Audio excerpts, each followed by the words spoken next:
Assalamualaikum warahmatullahi wabarakatuh. Alhamdulillahi rabbil alamin, wassalatu wassalamu ala rasulillahil karim Sayyidina Muhammadin al-amin wa ala alihi wa sahbihi ajma'in, wa ba'd. Saudara-saudariku, semoga Allah subhanahu wa ta'ala senantiasa merahmati kita semua dimanapun kita semua berada. Alhamdulillah, kita awali perjumpaan kita di kajian Aqsa malam ini, Al-Quran Sunnah Solution, dengan memuji Allah subhanahu wa ta'ala dan bersyukur kepada Allah subhanahu wa ta'ala yang telah memberikan kita kesempatan berkehidupan hingga detik ini. Telah sampai kita pada tanggal 8 Safar 1445 Hijrah. Semoga sampai detik ini kita diberikan kemampuan, kekuatan dan bimbingan dari Allah subhanahu wa ta'ala melalui sunnah Rasulullah SAW untuk meningkatkan takwa kepada Allah subhanahu wa ta'ala dengan sebenar-benarnya takwa, dan diberikan kemampuan untuk menjaga iman dan Islam kita sehingga kita bisa kembali kepada Allah dalam keadaan insya Allah menjadi muslim yang baik. Dalam rangka demikian, kita akan mencoba untuk terus membekali diri, dan dalam kajian rutin kita di Al-Quran Sunnah Solution, di antara pembekalan diri dimaksud adalah kembali mempelajari tuntunan-tuntunan kehidupan dari Al-Quran Al-Karim, firman Allah subhanahu wa ta'ala yang disampaikan kepada Rasulullah SAW, kemudian diberikan penjelasan, pencerahan dan tuntunan melalui kehidupan sunnah Nabi SAW yang diteruskan kepada kita oleh para ulama-ulama dari generasi-generasi yang berbeda, dari kalangan sahabat sampai dengan era kita kini. Alhamdulillah, di pertemuan yang lalu kita telah sampai di pembahasan surah Al-Baqarah, surah yang kedua dari susunan mushaf dalam Al-Quran, di ayat ke-37. Dan kini di pertemuan saat ini, insya Allah kita akan menutup pembahasan di ayat ke-37 ini dengan menegaskan apa yang telah kita janjikan di pertemuan sebelumnya, yaitu menyempurnakan tentang kalimat taubat, kalimat taubat tertinggi Sayyidul Istighfar yang pernah diinformasikan dan bahkan ditalqinkan, dibacakan oleh Rasulullah SAW. Sebelum sampai ke pembahasan itu, kita akan coba sarikan dahulu intisari pembahasan kita di pertemuan yang lalu, bahwa Allah Subhanahu wa ta'ala memberikan satu gambaran yang sangat sempurna tentang satu karakteristik manusia saat diciptakan, bahwa manusia ini berpotensi juga berbuat salah, melakukan kesalahan dalam kehidupan.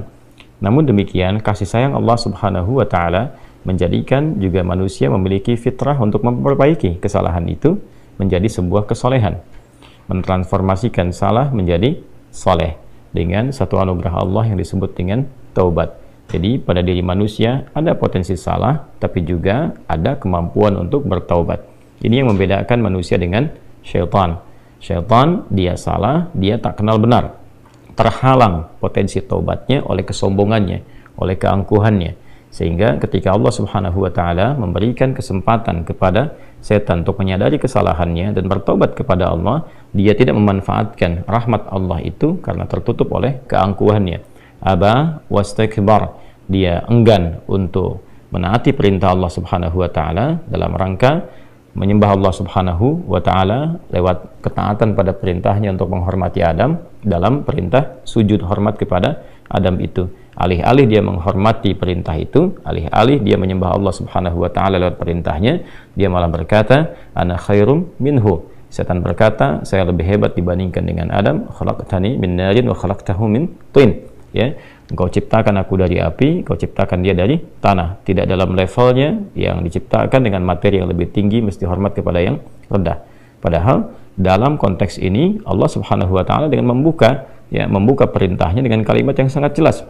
Ma mana'aka alla tasjuda idh amartuk. Apa yang mencegah engkau tidak menghormati perintahku supaya sujud hormat kepada Adam alaihissalam.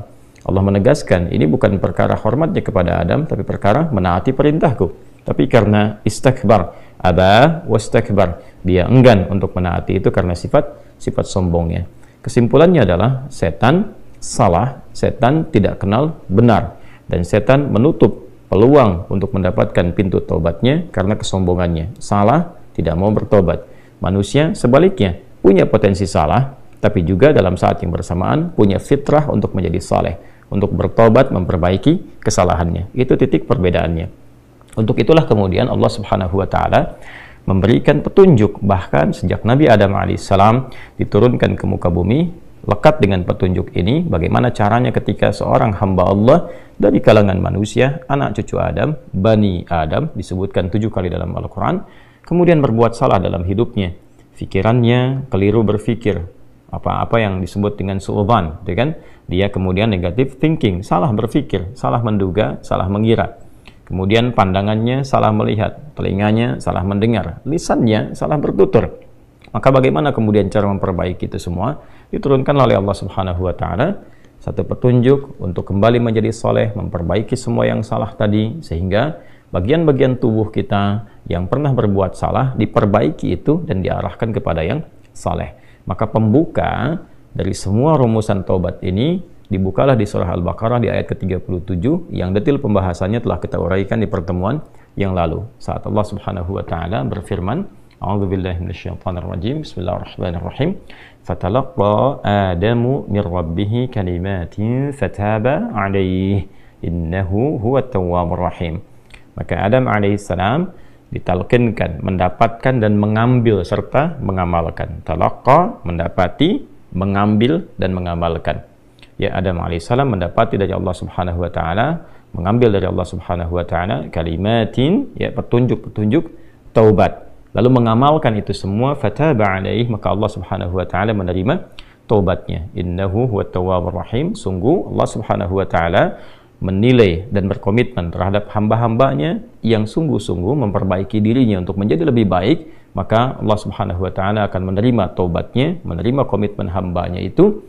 Dan ini yang paling indah, ketika seseorang berbuat maksiat dan dia berusaha beralih menjadi taat, bukan sekedar Allah terima taubatnya, tapi Allah pun akan mencurahkan kasih sayangnya. Ini indahnya yang bisa kita teladani dari sifat-sifat Allah Subhanahu wa taala. Jadi kalau ada hamba yang taubat, dia taubat dari kesalahan, dia ingin kembali menjadi baik, dia tinggalkan maksiat, dia ingin taat, dia jauhi salah, dia ingin menjadi saleh, Allah bukan sekedar menerima komitmennya menjadi baik, tapi sekaligus memberikan percikan rahmatnya, menyayangi hamba itu untuk kembali kepada jalan-jalan kebaikan. Ini poin yang sangat utama, dan di pertemuan yang lalu kita telah bahas mulai dari zikir yang umumnya, ya Rabbana zalamna anfusana wa illam taghfir lana wa tarhamna lanakunanna minal khasirin. Jadi ini telah kita pelajari di pertemuan yang lalu, di Al-A'raf di ayat ke-23 itu telah kita urutkan sampai ke zikir-zikir spesifik. Bagaimana kalau dosanya sampai yang tingkat tertinggi, kalau pembunuhan apa, kalau pernah berzina apa, dan turunan-turunan lainnya. Nah, sekarang kita akan masuki satu pembahasan yang utama, apa yang telah kami janjikan dengan izin Allah Subhanahu wa taala di pertemuan yang lalu, bahwa semua akumulasi kalimat-kalimat taubat dari satu gambaran perbuatan maksiat, bahkan bila pun ada seseorang merasa berbuat salah dalam hidupnya, entah berapa banyak kesalahan yang telah ia kerjakan, dan ia juga merasa bingung, zikir apa yang harus ia bacakan, kalimat apa yang harus ia mohonkan kepada Allah, sekiranya Allah berkenan untuk menerima taubatnya dan memercikan kasih sayang kepadanya, sehingga ia bisa beralih dari sifat-sifat salah, pelaku maksiat, kepada sifat-sifat soleh, menjadi hamba yang taat. Itulah yang akan kita uraikan di pertemuan kali ini. Insyaallah kita akan mengambil satu hadis yang diriwayatkan oleh Al-Imam Al-Bukhari. Jadi kita dapati dari 97 topik itu, di Al-Bukhari itu ada 97 topik, teman-teman. Dari sekian hadis, kurang lebih 7.000 hadis, ya, baik yang disampaikan setiap temanya ataupun juga disebutkan di tema lain, kurang lebih ada 7.000. Kemudian dibagi kepada 97 topik, 97 tema. Di setiap tema itu biasanya ada tema, ada subtema, ya kan? Nah, di subtema itu nanti akan dimulai dengan ayat Qur'annya dulu, lalu dari formulasi ayat Qur'an ini diturunkan hadis-hadisnya.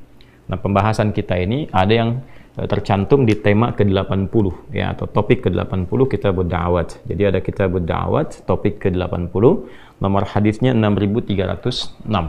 Ya, di subtopik yang kedua, Bab Afdhalil Istighfar. Saya ulangi, ada di tema ke-80, jadi dari 97 tema, 97 topik, ada di tema ke-80, Kitabud Da'awat, ya, bimbingan doa-doa. Kemudian di subtopik yang kedua, Bab Afdhalil Istighfar, subtopik tentang afdalil istighfar, istighfar yang paling utama. Jadi dari sekian banyak kalimat-kalimat istighfar, ini puncaknya. Ya, nanti kita akan lihat. Baik, kita langsung saja. Bismillahirrahmanirrahim. Qala al-musannifu rahimahullahu ta'ala, Imam Al-Bukhari menyampaikan dalam kitabnya, kita langsung ke subtopik yang kedua di kitab Da'awat. Babu afdalil istighfar. Ya, bab tentang subtopik tentang afdalil istighfar, keutamaan istighfar, istighfar yang paling utama. Ya, di sini lebih tepat kita pahami sebagai istighfar yang paling utama, afdalil istighfar. Jadi kalau ada kalimat-kalimat permohonan ampunan, ini yang paling utama. Wa qaulihi ta'ala, adapun firman Allah Subhanahu wa taala yang terkait dengan pembahasan ini. Jadi ini yang paling menarik di kitab Sahih Al-Bukhari itu, sebelum masuk ke hadisnya, beliau rahimahullahu taala menyantumkan terlebih dahulu ayat-ayat Quran yang terkorelasi dengan itu. Ini menunjukkan kefaqihan Al-Imam Al-Bukhari. Jadi bukan sekedar ahli hadis, tapi juga beliau ahli Al-Quran, faqih, dia tahu konstruksi sebuah hukum, formulasinya, oh ini ayatnya, ini hadisnya. Maka dari kita memahami ayat saja, kemudian juga memahami penjelasan dalam hadisnya, kita sudah bisa mengetahui ini arahnya kemana, konstruksinya seperti apa. Ini diantara kefaqihan Al-Imam Al-Bukhari rahimahullahu ta'ala. Wa qaulihi ta'ala, adapun firman Allah Subhanahu wa taala yang terkait dengan topik ini, yaitu istighfar yang paling utama, yaitu di Quran surah Nuh ya, ayat 10 sampai 12. Ya, kita sampaikan dulu ayatnya.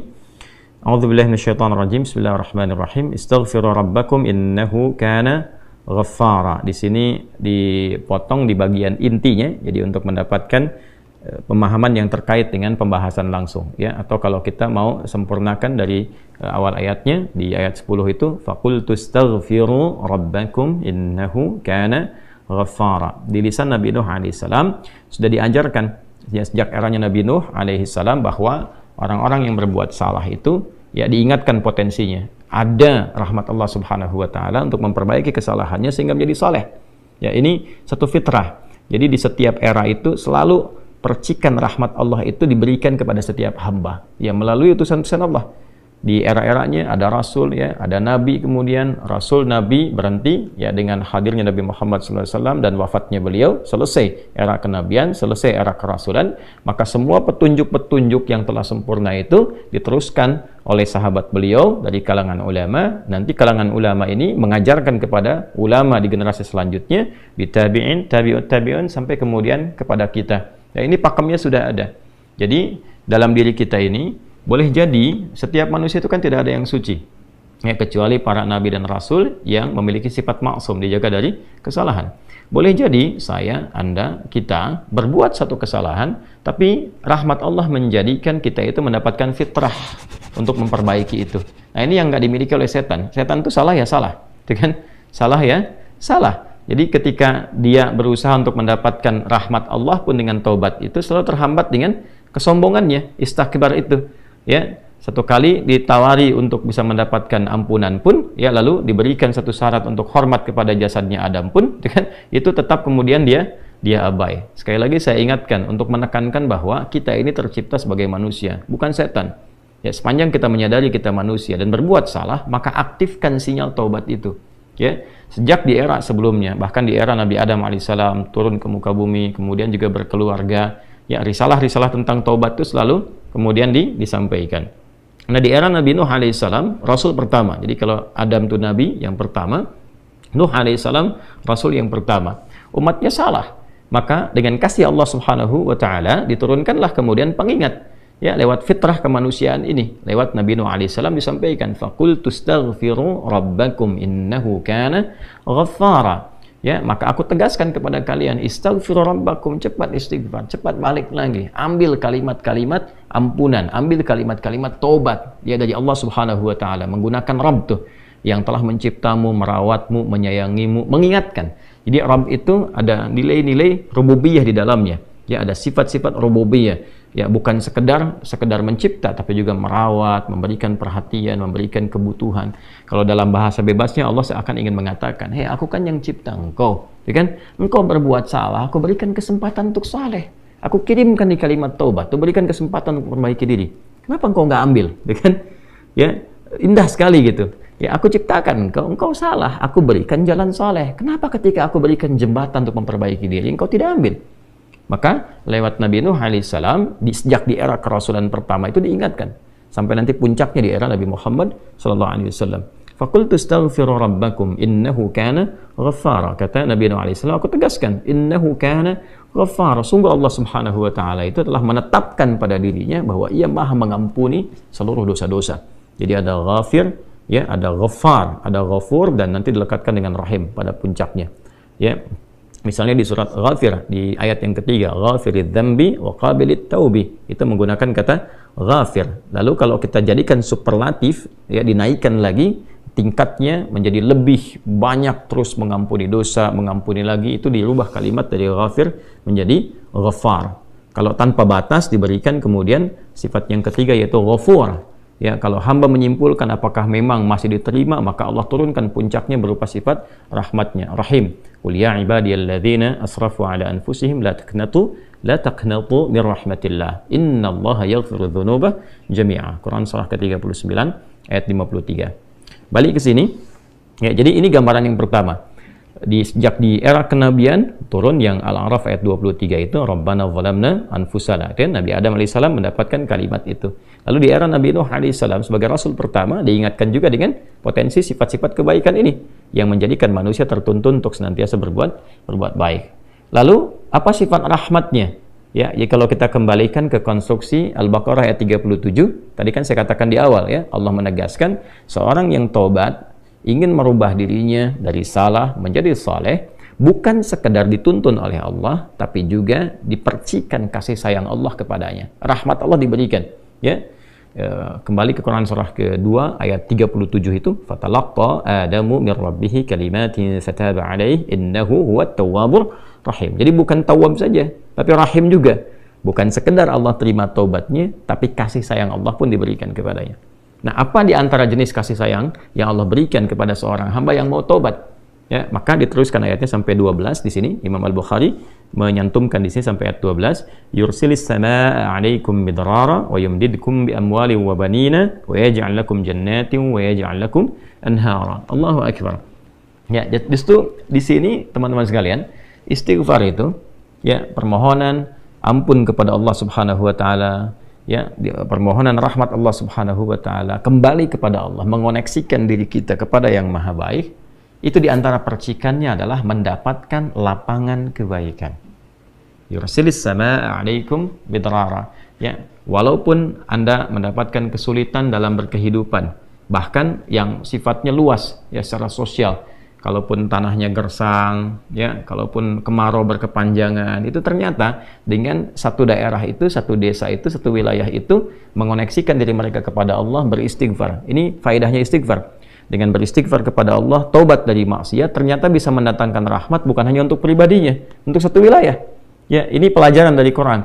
Ya, Allah akan memberikan kesan begini, jangankan bagi setiap personalnya, setiap orangnya, ya kan? Ada masalah sekampung pun, contohnya kekeringan misalnya, contohnya kemarau, lalu sekampung itu, ya, atau ada orang-orang soleh di situ yang membiasakan taubat kepada Allah, istighfar kepada Allah, mengoneksikan dirinya kepada Allah, ya kan? Itu luar biasa, percikan rahmat Allah. Ya, apa diantaranya? Yursilis sama, ya, 'alaikum midrara. Allah memerintahkan kepada langit itu untuk menurunkan hujan, ya, dengan curah yang memberikan maslahat. Kemudian wa yumdidkum bi amwalin wa banina.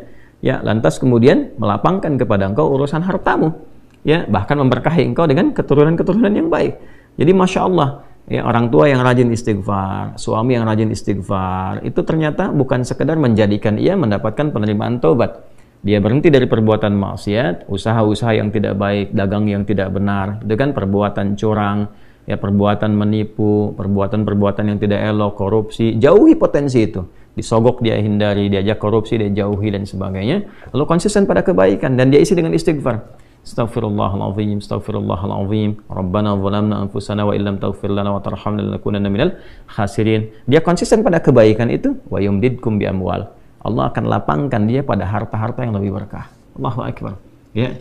Jadi diberikan kelapangan dulu pada dirinya, kemudian diberkahi hartanya. Jadi berapapun yang dia dapatkan, Allah berikan berkah padanya, sehingga dia merasakan kebahagiaan dengan harta itu. Kan ada orang yang terasa seperti kelihatan banyak tapi tidak menikmatinya. Ya, baik itu boros, baik itu merasa kayaknya banyak tapi nggak kepake, ya barang-barang habis beli ini lagi, tapi memuaskan nafsunya saja. Ya, temannya ngajak begini, dia harus terpaksa beli, kadang-kadang ngutang, atau mungkin dia dapatkan sesuatu tapi jalan-jalan yang haram, jalan yang salah. Dia tidak menikmatinya, dan ini yang paling bahaya. Ya, ini yang paling bahaya. Lawan lapang kan sempit. Jadi hartanya kayak banyak tapi menyempitkan kehidupan rumah tangganya. Ya, hubungan suami istri jadi nggak enak, dengan anak jadi nggak nyaman. Itu ciri keberkahan biasanya, ya, ciri keberkahan yang tidak didapatkan. Jadi kalau berkah itu dapat, walaupun terlihat kuantitasnya nggak sama dengan orang, dia 100 juta, ini 1 juta, tapi kenikmatannya luar biasa. Ya, di rumah ada kebahagiaan, hubungan menjadi nyaman, apa yang ditata itu bermanfaat, yang dimakan menjadi daging, dari daging itu terkonstruksi menjadi pengetahuan, jadi macam-macam, jadi energi, ya energinya dipakai pada kebaikan. Sebaliknya yang terlihat seperti banyak, kayaknya banyak nih, ya, tapi tidak memberikan kebahagiaan. Di rumah nggak bahagia, tidak memberikan dampak energi positif, ke ibadah jadi malas. Ya, itu ciri-ciri pertama kalau harta kurang berkah itu, apalagi tidak berkah, itu pasti menurun kesolehannya, meningkat kesalahannya. Pasti itu. Ya, jadi mulai menurun nih, sholat mulai menurun, baca Quran mulai menurun. Nah, kesalahan mulai meningkat, makan mulai salah, minum mulai salah. Yang tadinya minum yang baik-baik, sekarang minum yang tidak baik dan sebagainya. Nanti kalau sudah begini, pasti hubungan di rumah tangganya pun nggak akan jadi baik gitu. Ya, dan itu akan terbawa dalam kesempitan. Nah, cara untuk mengatasi itu, ini balik ke Quran surah Nuh tadi di ayat 10 sampai dengan ayat 12. Kalau kita menyadari kemudian itu salah, lantas ingin memperbaiki diri, kembali kepada Allah, perbaiki diri kita, ya, lalu mengingat Allah, menyesali apa yang telah dilakukan, berjanji untuk berbuat baik, itu tidak tanggung apa yang Allah jawab. Ya, kalaupun ada satu kelapangan yang tidak berkah tadi, diganti oleh Allah, dihilangkan yang kurang baiknya, dilapangkan dengan yang baik-baiknya. Lalu setelah itu dijaga keluarganya. Jadi memberikan kesan bahwa ada hubungan yang korelasi secara langsung antara harta dengan keluarga, dengan anak keturunan. Jadi hati-hati, saya ingatkan kepada para ayah, pada saya pribadi dan kita semua, jangan sampai membawa yang haram ke rumah. Sekali lagi, jangan sampai membawa yang haram ke rumah. Jadi kalau istri sudah memasak itu di dapur, menjadi makanan, dikonsumsi oleh anak-anak jadi daging, ya, dikonsumsi jadi daging nih, itu jadi karakter. Ya, itu sudah fitrah, sudah umum begitu. Jadi kalau dia baik, akan membentuk kebaikan. Kalau nggak baik, akan merubah ya, pada keburukan. Kontrolnya susah di situ. Ya, sangat sulit sekali. Nah, caranya tadi kembali kepada Allah, tinggalkan yang kurang baik tadi, nanti Allah rubah. Ya, cara dia mendapatkan harta itu, walaupun awalnya terlihat nggak nyaman, karena kan merubah diri, mengeluarkan yang kotor dulu. Ya, kalau terlalu banyak kotoran, mandi kan ya agak cukup pekat tuh mandinya, bersihkan lagi, terasa nggak seperti biasa. Tapi setelah dibersihkan semua jadi enak kan? Nah, itulah agama begitu, dibersihkan yang kotor itu kayaknya awalnya nggak enak, tapi kemudian hati jadi lapang. Yang diberikan kelapangan hati dulu. Ya, begitu hatinya lapang, baru nanti Allah buka jalan. Ya, setelah hatinya lapang, bagus, dan dinilai baik ini punya kemampuan untuk bertindak dan mengelola apa yang didapatkan, dilapangkanlah rezekinya, karena dia sudah dinilai pandai untuk mengelolanya. Setelah itu diperbaiki keturunannya. Ya. وَبَنِينَ وَيَجْعَلْ لَكُمْ جَنَّاتٍ وَيَجْعَلْ لَكُمْ أَنْهَارًا. Bahkan setelah itu dibikin kaya lebih dari sebelumnya. Ya, asetnya ditambah lagi, diberikan kenikmatan hidup, ya, sampai dijaga hingga kembali kepada Allah Subhanahu wa Ta'ala. Itu faidah istighfar. Jadi kalau kita biasakan bertekad, berniat memperbaiki diri dari yang salah menjadi baik, itu Allah sudah berikan motivasi. Aku bukan hanya terima taubatmu, tapi aku rubah keadaan hidupmu lebih istimewa, lebih mahal nilainya dibandingkan dengan keadaan sebelumnya yang terlihat seperti fata morgana. Kemudian dikuatkan dengan Quran surah ketiga Ali Imran ayat 135, ya. Di sini disampaikan Allah Subhanahu wa taala berfirman, a'udzubillahi minasyaitonir rajim, bismillahirrahmanirrahim, walladzina idza fa'alu fahishatan aw zalamu anfusahum, ini dzakarullaha fastaghfaru lidzunubihim wa may yaghfiru dzunuba illa Allah wa lam yusirru ala ma fa'alu wa hum ya'lamun. Di highlight di sini di firman Allah Subhanahu wa taala, dzakarullaha fastaghfaru lidzunubihim.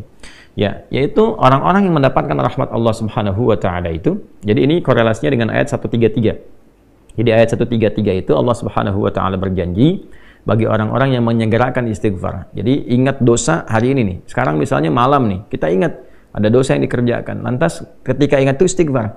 Istighfar, minta ampun sama Allah gitu kan. Itu menyegerakan sesuatu tanpa jeda disebut dengan sara'a. Ya, sara'a. Jadi ada sa'a, ada sara'a. Kalau sa'a itu menyegerakan sesuatu dengan persiapan. Ya, makanya besok nih ada Jumatan menggunakan sa'a. Fas'au bukan fasari'u. Ya, ya ayyuhalladzina amanu idza nudiya lis-salati min yaumil jumu'ati fas'au bukan fasari'u. Fas'au itu Quran surah Al-Jumu'ah. Ya, Al-Jumu'ah di ayat yang keberapa? Ayat 9, kan? Allah menyampaikan fas'au ila dzikrillah. Bersegera, tapi siap-siap dulu. Mandi dulu, pakai wangian dulu, dan seterusnya. Tapi kalau dia bersegera cepat, nyaris tanpa jeda, itu menggunakan sara'ah. Sehingga guru-guru mengatakan bisurah, cepat, nggak usah banyak jedanya, kan? Nah, di Ali Imran ayat 133 Allah berfirman, wasari'u ila maghfiratin min rabbikum. Kalau engkau merasa ada salah, bergegas, jangan tunda-tunda. Ya, ingat malam ini, jangan tunda besok. Gimana kalau kemudian tengah malam meninggal? Ya, segera istighfari. Nah, orang yang menyegerakan istighfar saat ingat kesalahan, apa yang didapatkan? Wa jannatin arduha as-samawati wal ardu uiddat lil muttaqin. Maka orang ini akan diberi harapan oleh Allah, ya diperkenankan untuk memohon, bahkan ketika pulang disiapkan surga untuknya seluas langit dan bumi. Dan itu bagian dari sifat takwa. Jadi takwa itu bukan sekedar amar ma'ruf. Saat Anda ingat sholat, Anda ingat puasa, ingat baca Quran. Tapi takwa juga ada bagiannya nahi mungkar. Saat Anda ingat salah, lalu Anda taubat. Ya, saat Anda ingat salah, Anda pengen jadi soleh. Saat Anda ingat maksiat, Anda ingin taubat. Itu bagian dari takwa. Nah, bagaimana kemudian cara mengimplementasikan itu semua? Nah, ini poinnya. Ya, walladzina idza fa'alu fahishatan aw zalamu anfusahum dzakarullaha fastaghfaru lidzunubihim. Itu orang-orang. Ini menggunakan, sering diterjemahkan dengan orang-orang yang, kan? Walladzina, alladzina disebutkan 1080 kali dalam Al-Qur'an setidaknya. Ya, mencakup semua tanpa batas, laki-laki, perempuan, besar, kecil, tua, muda, punya jabatan, tak punya jabatan, semua tanpa kecuali. Artinya, semua orang dengan keadaannya berpotensi berbuat salah. Ya, kecuali tadi Nabi dan Rasul yang punya sifat maksum. Ya, Allah jaga dari kesalahan. Kita yang bukan Nabi, bukan Rasul, itu berpotensi salah. Apapun profesinya, apapun jabatannya, apapun tugasnya, berpotensi salah. Ya, pun demikian termasuk saya, pasti salah, pasti, nggak ada yang nggak salah. Jadi kalau ada yang mencari kesalahan, misalnya saya pribadi, pasti menemukan, pasti. Dan percuma mencari kesalahan manusia, karena pasti ditemukan. Ya, dan ini catat yang paling penting, hindari mencari-cari kesalahan itu, karena kita tidak tahu bahwa mungkin ketika seorang divonis salah itu, dia sudah mengistighfari, sudah mentaubatinya. Ini poin besarnya. Hati-hati itu ya, hati-hati. Karena itu Nabi selalu menganjurkan mencari kebaikan orang, menyebutkan, meneladaninya, alih-alih mencari kesalahan seseorang. Ya, kenapa? Karena pasti ditemukan. Tapi yang tidak pasti itu, kita nggak bisa memastikan orang itu sudah taubat atau belum. Yang paling bahaya adalah mencela orang, mencari kesalahan orang, mencaci orang yang sudah dia taubat dan taubatnya diterima orang, diterima Allah Subhanahu wa taala. Hati-hati ya, mencari kesalahan orang, mencela orang, ya kan? Yang dia sudah mentaubati kesalahannya dan taubatnya diterima oleh Allah Subhanahu wa taala. Allahu akbar. Itu azim, itu, hati-hati ya. Ya, sesuatu yang besar sekali dosanya di sisi Allah Subhanahu wa taala. Nah, ini kembali ke sini, ketika seseorang dia sadar berbuat salah, dia salah. Alladzina, semua orang potensi salah. Ya, idza fa'alu fahisyah, ketika dia berbuat fahisyah. Ya, fahisyah itu pernah saya sampaikan ya, turunannya nanti fahsya namanya. Jadi sifat kesalahan yang muncul dari syahwat. Ya, mohon maaf, zina, pornografi, porno aksi, kata-kata jorok, kata-kata kotor dengan semua bentuknya. Baik itu di media sosial, digital, ataupun juga di praktikal yang nampak secara fisik misalnya, itu jelas salah, jelas dosa. Ya, al-zalamu anfusahum, atau bentuk mungkar, menempatkan suatu bukan pada tempatnya. Ya, mohon maaf, ya, mencuri, merampok, membunuh, ya, korupsi, hoax dan sebagainya, itu zalim, perbuatan zalim. Nah, saat seseorang berpotensi salah, ya, dari fahsya dan mungkarnya, dia berbuat perbuatan dari dorongan syahwatnya atau mungkar, dari keinginan nafsu perut dan akalnya, dia berbuat yang salah, lalu zakarullah, dia ingat Allah. Nah, ini poinnya. Ini menarik sekali nih. Ini menarik sekali. Kok lanjutan ayatnya zakarullah? Bukan dia sadar bahwa dia itu telah berbuat salah. Kenapa zakarullah? Ini poinnya. Ya. Karena Allah ingin selalu menautkan sifat seorang hamba menjadi baik itu dengan rahmatnya. Ini poinnya. Jadi kalau bukan rahmat Allah Subhanahu wa taala, mustahil kita bisa mengarah pada kebaikan. Allahu akbar. Ya, lillah karena Allah. Lillah karena Allah. Ya, jadi orang-orang yang bertaubat dengan merasakan rahmat Allah itu beda. Dengan sekedar dia pengen memperbaiki, lain rasanya, lain. Ya, jadi kalimat dzakarullah itu mahal sekali. Jadi ingin memberikan dampak kesadaran kepada kita bahwa Allah tuh nggak ninggalkan kamu. Ya, Allah tahu kamu salah, tapi sepanjang nyawa kamu belum sampai ke kerongkongan, kamu diberi potensi untuk tobat. Ayo tobat. Kan sering saya ungkapkan, Firaun saja, Firaunnya dikirimkan 2 nabi, Musa dan Harun. Ya, sebagai keadilan Allah, kasih Allah dan adilnya untuk memberikan hidayah. Ya, sampai titik puncak kan nyawanya di kerongkongan. Cuman sayang kan dia sendiri yang memilih untuk tidak mengambil hidayah itu. Sampai nyawanya di kerongkongan. Sampai tenggelam itu. Nah, itu sudah disampaikan informasinya, kisahnya, jejak sejarahnya sampai sekarang diabadikan supaya seluruh anak cucu Adam itu sadar jangan berbuat yang seperti itu. Ya, sekali lagi hanya setan yang tidak kenal taubat. Dzakarullah, dia ingat Allah. Nah, sekarang tinggal kita mempelajari ketika ingat Allah itu apa yang harus dihadirkan. Tadi poinnya. Allah tawarkan kita, bukan hanya sekedar jadi baik. Rahmat dibuka, kasih sayang dibuka, kelapangan hati dibuka. Ya, makanya saya barangkali juga ingin menekankan materi-materi semacam ini, yaitu penting untuk disampaikan. Ya, kepada saudara-saudari kita, barangkali yang sekarang dengan kasih sayang Allah itu, ya diisolasi di satu tempat, seperti lapas misalnya, lembaga permasyarakatan. Boleh jadi itu kasih Allah untuk diperbaiki. Sehingga dia konsisten bisa berbuat baik saja di dalam. Ya, terjaga dari perbuatan-perbuatan di luar, dikontrol supaya bisa kembali pada jalan yang baik. Dia bisa di dalam, bisa memperbaiki diri, istighfarnya enak, bisa ngaji, kadang ketemu ke masjid dan sebagainya. Kalau ini dimanfaatkan dengan baik, Allahu Akbar, Allah kasih kelapangan. Ya, walaupun mungkin tinggal di tempat yang sempit, terasa kemudian dibatasi dengan sel-sel, tapi hatinya lapang, itu luas, megah, dan jadi nikmat. Ya, orang butuh waktu untuk menghafal, butuh suasana. Anda punya tempat yang cukup ideal untuk menghafal Quran, memperbaiki diri, dan fikihnya ada kan? Dan sangat jelas sekali kenapa di antara kisahnya Nabi Yusuf alaihissalam ya diizinkan oleh Allah untuk masuk ke dalam ruang itu untuk memberikan sebuah pencerahan sehingga menemukan modelnya. Ini model orang salah yang mau jadi saleh. Bahkan setelah itu dia keluar dan diangkat jadi pembantunya raja kan, pada masa itu asisten rumah tangganya raja.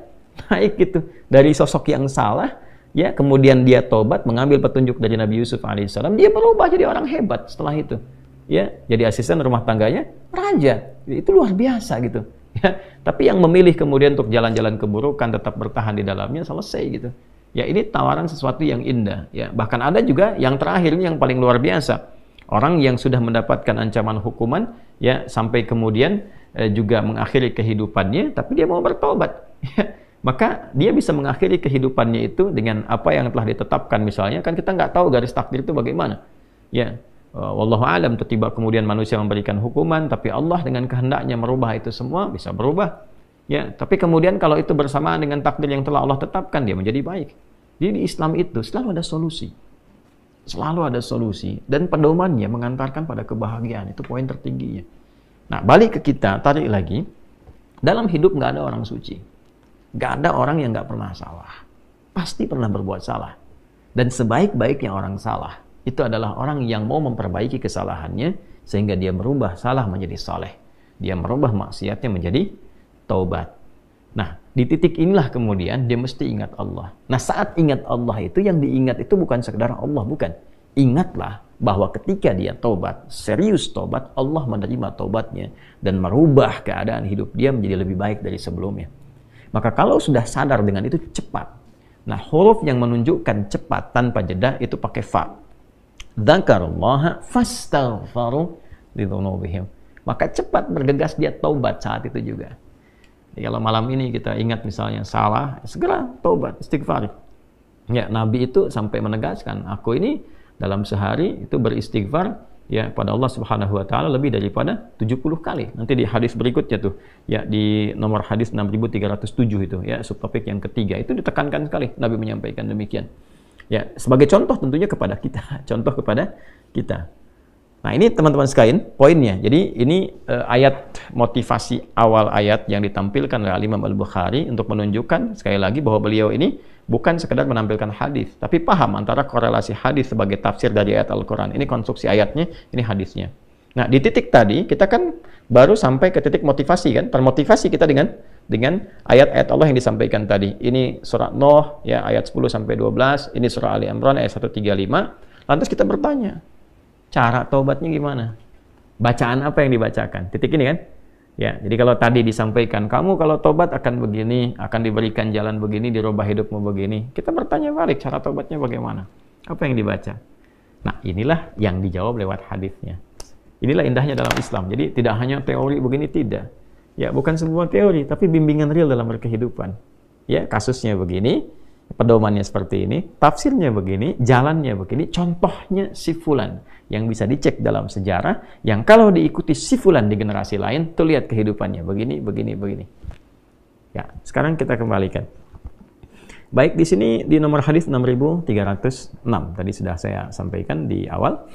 Bismillahirrahmanirrahim. Qala al-Imam al-Bukhari rahimahullahu taala, Imam al-Bukhari menyampaikan, haddatsana Abu Ma'mar haddatsana Abdul Warith haddatsana al-Husain haddatsana Abdullah ibn Buraidah qala haddatsani Bushair ibn Ka'ab al-Adawi qala haddatsani Shaddad bin Aus. Nah, ini di rawi penyampai riwayat satunya yang bersumber nanti dari Nabi sallallahu alaihi wasallam adalah seorang sahabat bernama Shaddad bin Aus radhiyallahu taala anhu. Semoga Allah memberikan ridha terbaik kepada sahabat mulia dimaksud, dan semoga Allah memberikan percikan kemuliaan pada kita untuk meneladani kemuliaan beliau dan mempraktekkan, mengimplementasikan hadis yang kita akan dapat ini.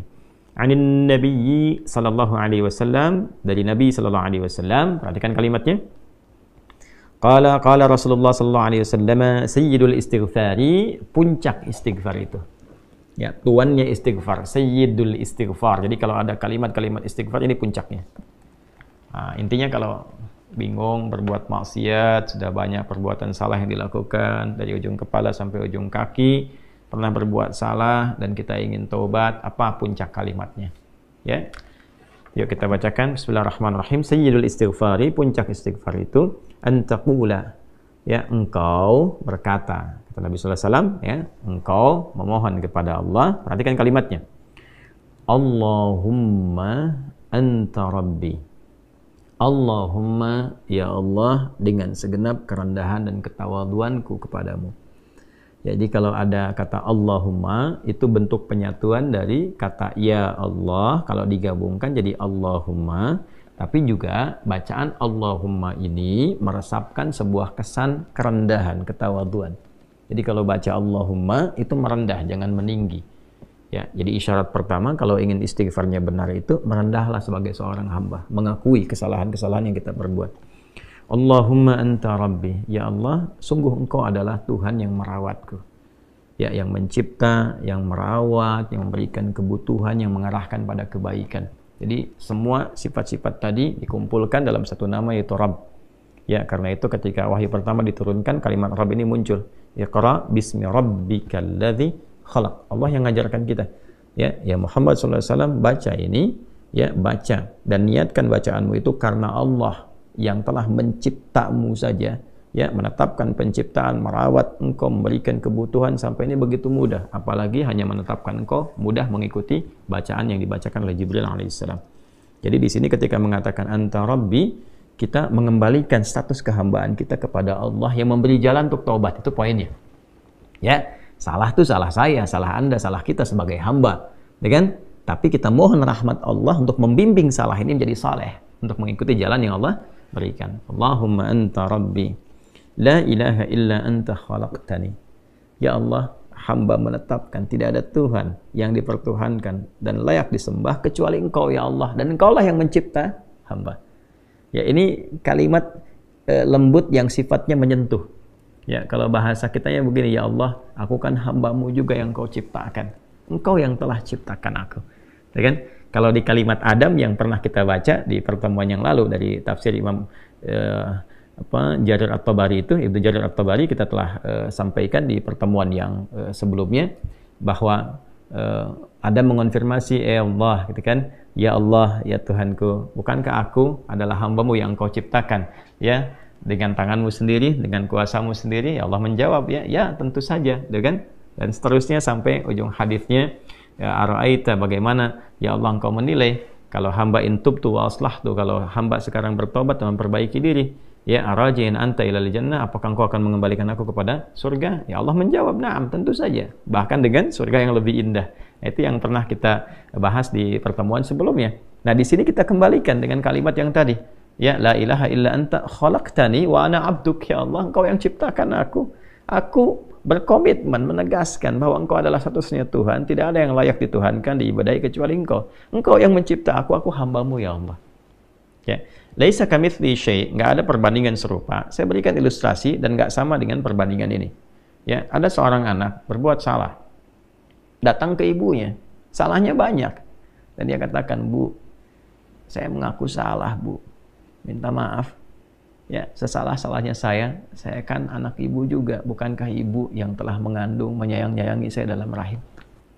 Itu kalimat sentuhan pertama. Seorang ibu ketika menerima kalimat itu, ya dia bisa menahan marahnya. Dia mendahulukan kasihnya, walaupun mungkin responnya nggak cepat. Nah, Allah laisa kamitslihi syai'. Allah berbeda. Ya, justru Allah mengajarkan kita dengan kalimat-kalimat baik tadi itu sebagai keteladanan. Kalau ada nanti praktek dengan manusia salah, masuklah dengan cara-cara yang lembut. Gitu kan? Sedangkan Allah mengajarkan kepada kita, mohon nih, lewat Nabi Muhammad SAW diajarkan oleh Nabi, mohonlah kepada Allah dengan kalimat yang menyentuh. Ya, karena Allah itu maha latif, maha lembut, maha perasa, masuk dengan nilai rasa yang tinggi. Ya, Allahumma anta rabbi la ilaha illa anta, khalaqtani wa ana 'abduk, ya Allah. Engkau yang merawatku, Engkau Tuhan, Engkau yang berikan kecukupan dalam kehidupan. Aku yang berkomitmen gak ada Tuhan yang layak dipertuhankan, yang layak disembah kecuali Engkau. Engkau yang menciptakan aku hamba-Mu ya Allah. Ya. Allahu Akbar. Kemudian wa ana ala ahdika wa wa'dika mastata'at. Ya Allah, aku berkomitmen. Aku ingin memperbaiki diri dan aku tetap dalam komitmen ala ahdika wa wa'dika. Aku berkomitmen untuk mengikat syahadatku kepadamu. Ya, ahdi itu jadi satu komitmen perjanjian ta'ahud kita dengan Allah Subhanahu wa taala bahwa kita bertauhid kepadanya. Ya, itu ada di Quran surah ke-7 Al-A'raf di ayat 172. Wa idz akhadha rabbuka min bani adama min zuhurihim dzurriyyatahum wa asyhadahum ala anfusihim alastu birabbikum qalu bala syahidna ya an taqulu yaumal qiyamati inna kunna an hadza ghafilin. Jadi kita sudah berkomitmen ya kepada Allah Subhanahu wa taala untuk mentauhidkan Allah. Nah, itu adalah ta'ahud kita, ya pengikat kita, perjanjian kita dengan Allah. Ya Allah, aku berkomitmen ya kepada perjanjianku untuk mentauhidkan Engkau. Aku bertobat, aku akan menjaga tauhid ini, mengesahkan Engkau, menjauhi syirik, ya, menuhankan hanya Engkau saja. Kemudian juga wa ala wa'dika, dan aku pun yakin dengan janjimu. Ini apa yang Allah janjikan kalau kita baca di hadis yang lain, di hadis Muslim, ya di antaranya misalnya, ya siapa yang man qala la ilaha illallah wa la yusyriku bihi syai'a atau kama qala Rasulullah SAW, ya siapa yang mengatakan la ilaha illallah, komitmen pada itu dia praktekkan, wa la yusyriku bihi syai'a, dan tidak musyrik selama hidupnya, dia jaga dari syirik, dia tobati dirinya, jaga dari syirik, dia mengucapkan la ilaha illallah, mempraktekkan itu, menjaga syirik, dakhalal jannah, kalau wafat dia berpotensi masuk surga. Ya, dan itu janji Allah. Nah, seakan kita mengatakan, ya Allah, aku bertobat, aku hamba-Mu, Engkau yang menciptakan aku, ya Allah. Ya, aku berjanji mulai detik ini akan komitmen kepada syahadat. Dan aku pun ya Allah merasakan betapa Engkau menepati janjimu untuk memberikan kemuliaan bagi orang-orang yang memegang teguh syahadat kepadamu dan menghindari perbuatan buruk yang Engkau perintahkan untuk menjauhinya. Kemudian semampu aku, ini indah nih, Nabi mengajarkan semampu aku. Ya, nah, memang ini bawaan manusia nggak bisa sempurna. Ya kadang-kadang sudah taubat, ada salah lagi, ya dorong lagi pakai kalimat ini, dorong lagi sampai kemudian dia merasakan kenikmatan taubat. Ya. Kemudian a'udzubika min syarri ma sana'tu. Nah, ini poinnya. Ya Allah, hamba menyadari hamba salah. Hamba ingin kembali kepadamu, memegang teguh komitmen kebaikan, menjaga itu sampai wafat sehingga mendapatkan janjimu. Ya, semampu hamba ya Allah. Namun hamba sadar, hamba punya kelemahan. Seringkali dalam nafsu ini mendorong hamba berbuat maksiat. Maka hamba mohon perlindungan kepadamu dari semua potensi buruk yang mungkin dilakukan oleh diri hamba ini. Ini yang menjaga seseorang setelah dia bertobat, setelah dia mengacu pada salah, ya dia dijaga supaya nggak salah lagi, mengacu pada soleh, dijaga supaya nggak salah lagi. Ya, sekali lagi, teman-teman, kalimat ini yang menjaga seseorang hamba yang sudah tobat untuk tidak berbuat maksiat lagi. Kalimat ini yang menjaga seorang hamba yang telah mengacu kepada soleh untuk tidak berbuat salah lagi. Ini poinnya. Ya, jadi seringkali ada pertanyaannya, ya Ustadz, saya itu sudah tobat tapi kadang dikerjain lagi. Nah, ini kalimatnya sudah dicakup oleh Nabi.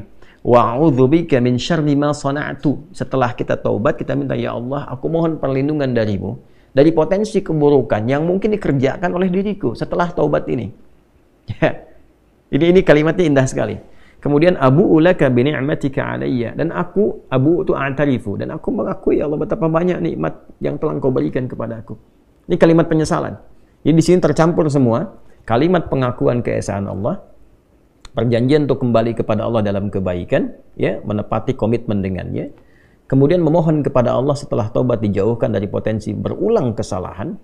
Lalu ini poin nih, mengakui nikmat-nikmat yang Allah berikan kepada kita, yang kadang-kadang kita lalai mensyukurinya. Ya Allah, aku ini sadar Kau berikan banyak nikmat kepada aku, nikmat nafas, nikmat udara, nikmat sehat. Kok bisa kesehatan yang Kau berikan kepada aku sebagai nikmat aku konversi jadi maksiat? Bukannya dipakai untuk taat, kok dipakai untuk mencuri, dipakai untuk korupsi, dipakai untuk nipu, dipakai untuk celah orang. Mulut sehat orang baca Quran, kok ini digunakan untuk mencela orang? Tangan sehat orang gunakan untuk berbuat yang baik, memberi, mengerjakan yang baik-baik, kok digunakan untuk bikin hoax, untuk bikin status yang buruk, ya, untuk melakukan tindakan kekerasan dan sebagainya. Maka kita menyadari Allah, Kau mengakui nikmat-Mu kepada aku begitu banyak, ya. Kemudian wa abu'u laka bidzambi. Nah, ini poin yang tadi saya sampaikan. Tapi aku pun mengakui ya Allah, aku belum mampu mengonversi nikmat tadi dengan bentuk ketaatan. Alih-alih aku taat, aku berbuat maksiat, aku sadar ya Allah. Nah, ini petunjuk kalau mau tobat, sesali dengan penuh kesadaran, ingat maksiatnya. Latih diri kita untuk menangis. Dilatih, gitu kan? Sehingga terasa bebannya itu keluar, hatinya jadi lapang. Orang kalau salah nangis itu nanti yang beban itu keluar lewat air mata, yang hati yang tadinya itu sempit jadi lapang. Ya, jadi lebih terbuka. Faghfirli fa innahu la yaghfiru dzunuba illa ant. Sampai sini. Nanti setelah itu, setelah sadar, nah jadi indah sekali. Setelah komitmen, sadar, pengakuan, penyesalan, keluar air mata, hati lapang, faghfirli. Baru saat hati lapang itu minta, ya Allah ampuni hamba. Fa innahu la yaghfiru dzunuba illa ant. Sungguh hamba berharap, bermohon kepadamu, bertumpu kepadamu, karena nggak akan mungkin ada yang mengampuni dosa hamba kecuali Engkau. La yaghfiru dzunuba illa anta. Ya, nggak ada yang bisa mengampuni dosaku kecuali Engkau. Indah sekali kalimat. Sampai sini teman-teman. Ya. Allahumma anta rabbi la ilaha illa anta khalaqtani wa ana abduk. Ya, kemudian wa ana ala ahdika wa wa'dika mastata'tu. A'udzu bika min syarri ma sana'tu. Abu'u laka bi ni'matika 'alayya. Kemudian wa abu'u laka bidzambi faghfirli fa innahu la yaghfiru dzunuba illa ant. Sampai sini kalimatnya. Ya, saya baca ulang ya, teman-teman. Saya bacakan lebih agak lambat sedikit, nanti teman-teman bisa rekam atau nanti bisa ingat-ingat. Insya Allah nggak panjang kok. Ya. Nanti dibacakan kalau bisa sih malam-malam habis tahajud atau setelah setiap kesempatan sholat. Ya. Bismillahirrahmanirrahim. Allahumma anta rabbi la ilaha illa anta khalaqtani wa ana abduk wa ana ala ahdika wa wa'dika mastata'tu a'udzu bika min syarri ma sana'tu abu'u laka bi ni'matika 'alayya wa abu'u laka bi dzambi faghfirli fa innahu la yaghfiru dzunuba illa ant. Saya terjemahkan sambil baca. Allahumma, ya Allah, dengan segala kerendahan diri hamba memohon kepadamu. Anta Rabbi, sungguh Engkaulah Tuhan yang merawat, memberikan kebutuhan, mencipta hamba, memberikan jalan kebaikan pada hamba. La ilaha illa ant.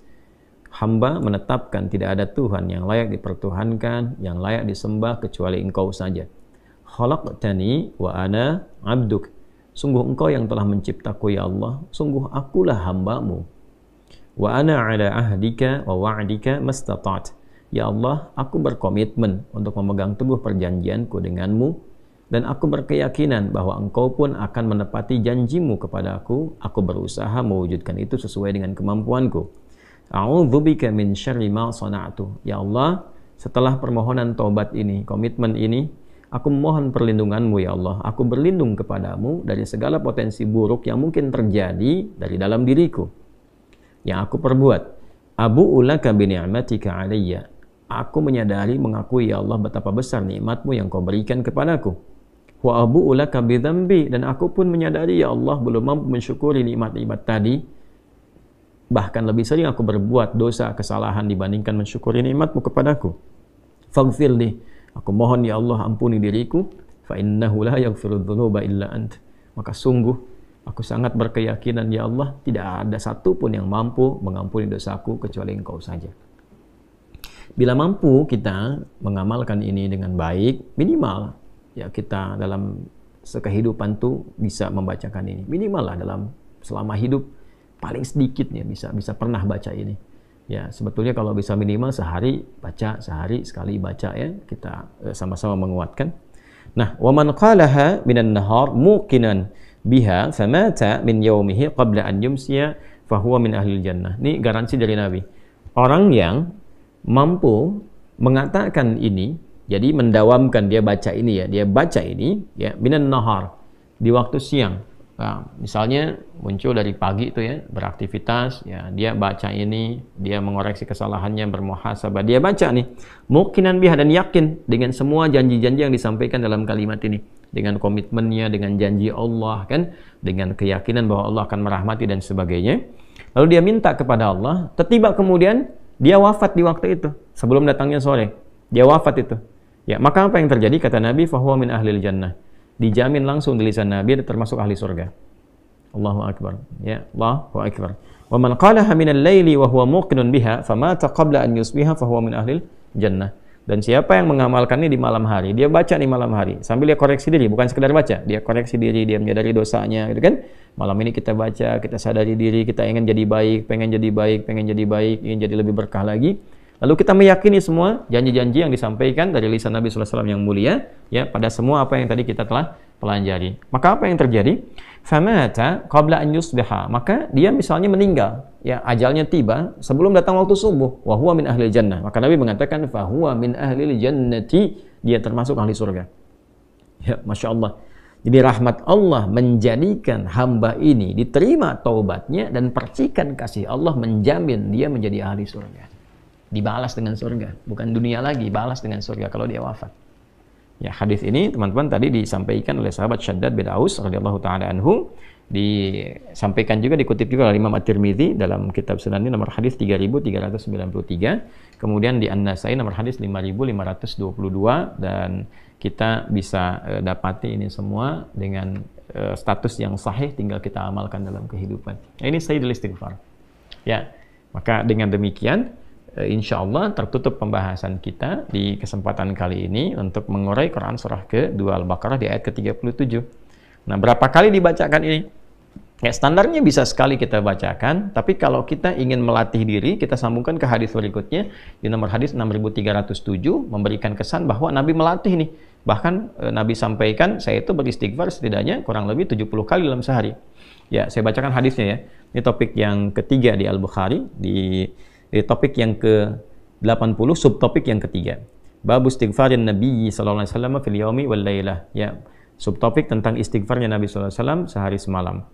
Ya, qala al-Imam al-Bukhari rahimahullahu taala, haddatsana Abu Yaman akhbarana Syu'aib an az-Zuhri qala akhbarani Abu Salamah ibnu Abdurrahman qala Abu Hurairah radhiyallahu taala anhu. Ya, sanadnya tersambung pada sahabat mulia Abdurrahman bin Sahar, yaitu Abu Hurairah radhiyallahu taala anhu. Sami'tu Rasulullah sallallahu alaihi wasallam yaqul, saya pernah mendengar Rasulullah SAW bersabda, wallahi inni la astaghfirullah wa atubu ilaihi fil yaumi akthar min 70 marratan.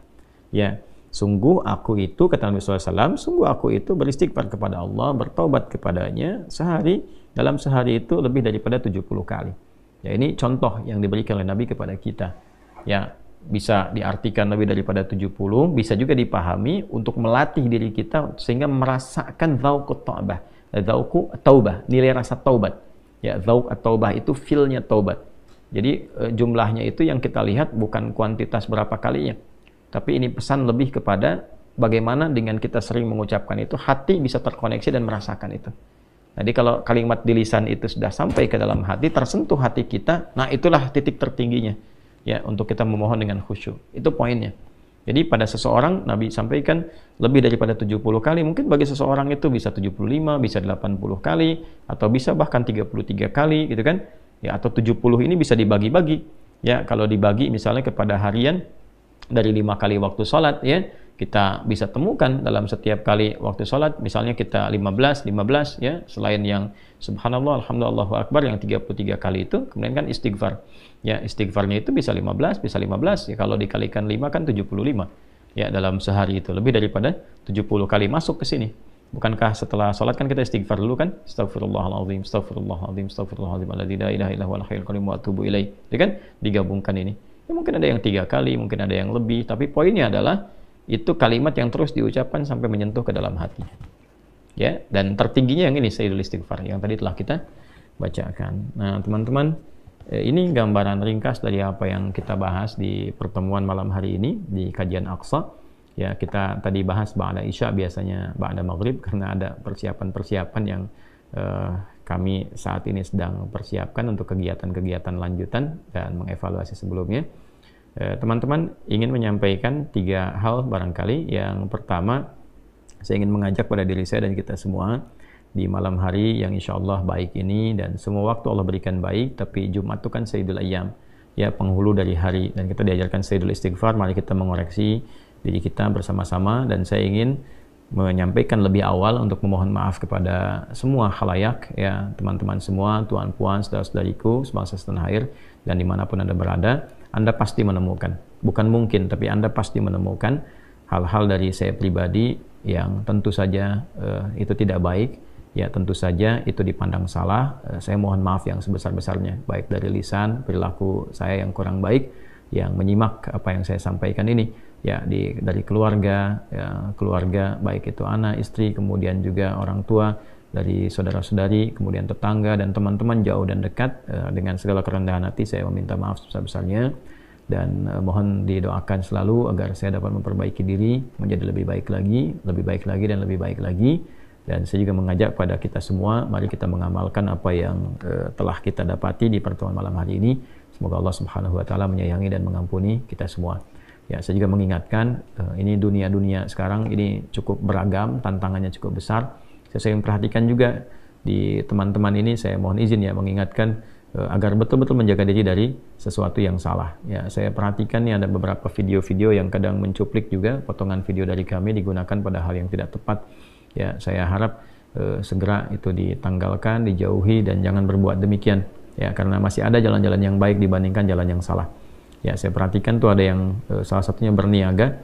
Ya, ada yang jualan buku tentang sholat, jualan buku tentang sifat Nabi. Bukunya buku bagus, tapi menggunakan video yang salah. Seakan-akan saya yang sedang berjualan, sedang merekomendasikan itu sesuatu yang sangat salah dan fatal. Ya, saya lihat beberapa video itu ditautkan kepada channel kita tuh. Ya, ada yang jualan buku sifat sholat Nabi, yang jualan buku tentang Syama'il Muhammadiyah. Itu saya lihat ya, saya amati, Anda salah itu. Sekali lagi Anda salah. Jauhi, dan tidak akan berkah itu, tidak akan berkah. Bukunya nggak salah, bukunya bagus, cuma cara Anda di situ salah. Ya, beberapa yang lain juga hati-hati, terutama juga kita harus menjaga ya kemuliaan para guru-guru kita, kiai-kiai, para habaib, para ustadz-ustadz. Jangan bikin video untuk membentur-benturkan, mencela-cela. Termasuk juga kita mengajak para ustadz untuk memberikan keteduhan, pencerahan, ya, tidak mengajak umat pada perpecahan, pada friksi, ya, pada ikhtilaf. Kita ajarkan yang baik-baik, kita mohon pada Allah kebaikan untuk semua. Kita koreksi diri kita, ya, dan semoga Allah mengampuni dan mempersatukan kita dalam kemuliaan. Yang kedua, teman-teman, alhamdulillah Rabu kemarin seperti biasa saya juga mengunjungi pesantren. Ya, dengan izin Allah Subhanahu wa taala kita masih punya waktu untuk sebulan depan. Mudah-mudahan tahap pertama bisa kita sempurnakan. Tahap pertama ini ada masjid, ada guest house. Guest house sudah selesai 6. Kemudian ruang kelas sudah selesai, tinggal interior di dalamnya diisi. Asrama insya Allah akhir bulan ini ke pertengahan September bisa selesai. Kemudian masjid yang barangkali baru 85%, mudah-mudahan bulan depan selesai. Nah, itu yang ditambah pendopo insya Allah juga di akhir bulan ini mulai lantai sampai dengan bulan depan selesai. Ya, mudah-mudahan ini tahap pertama bisa tuntas dengan ruang tunggu sehingga operasional di Oktober insya Allah bisa berjalan. Teman-teman yang ingin berwakaf masih ada kesempatan. Insya Allah tahap pertama ini kita selesaikan sampai bulan depan dulu, ya. Masih di rekening yang sama, Bank Syariah Indonesia, BSI, nomor 111, 3 kali satunya, 111, 4444, 4 kali 4-nya, kemudian 142, 111, 4444, 142, atas nama Ma'had Islam Rafi'ah Akhyar. Ma'had Islam Rafi'ah akhyar. Ya, dipersilahkan teman-teman nanti untuk menjadi wakaf. Itu wakaf ya untuk semuanya, tidak ada yang terkait dengan pribadi. Dan mudah-mudahan sekali lagi diberkahi oleh Allah Subhanahu wa taala. Yang ketiga, saudara-saudariku yang ada di Medan, insya Allah besok kami ada terjadwal di Medan, ya di Masjid Al-Musannif, ya di Masjid Al-Musannif. Mohon izin, mohon maaf karena terbatas kesempatannya, hanya satu waktu itu saja. Saya akan hadir di sana sebelum Jumat sampai dengan setelah Jumatan. Ada sesi kami tausiah, kemudian setelah itu memimpin khutbah Jumat, dan setelah Jumat kami akan kembali lagi ke Jakarta untuk jadwal berikutnya. Terima kasih dan berjumpa esok untuk teman-teman yang di Medan. Maafkan saya, semoga Allah menyayangi dan meridai kita semua. Teman-teman yang tidak di Medan tersambung juga dengan channel ini, insya Allah ditayangkan juga, dan semoga Allah ridai kita semua dalam kebaikan. Maafkan saya. Subhanakallahumma bihamdika nasyhadu an la ilaha illa anta nastaghfiruka wa natubu ilaik. Allahumma tubna ilaika taubatan nasuha ya arhamar rahimin. Ighfir lana dhunubana ya Allah kama ghafarta ibadakas salihin was salihat wa alhiqna ma'ahum ma'al ladzina an'amta 'alaihim minal nabiyyin was siddiqin was syuhada'i was salihin wa hasuna ulaika rafiqa. Wa sallallahu ala sayyidina Muhammad wa ala alihi wa sahbihi ajma'in. Wa akhiru da'wana alhamdulillahi rabbil alamin. Assalamualaikum warahmatullahi wabarakatuh.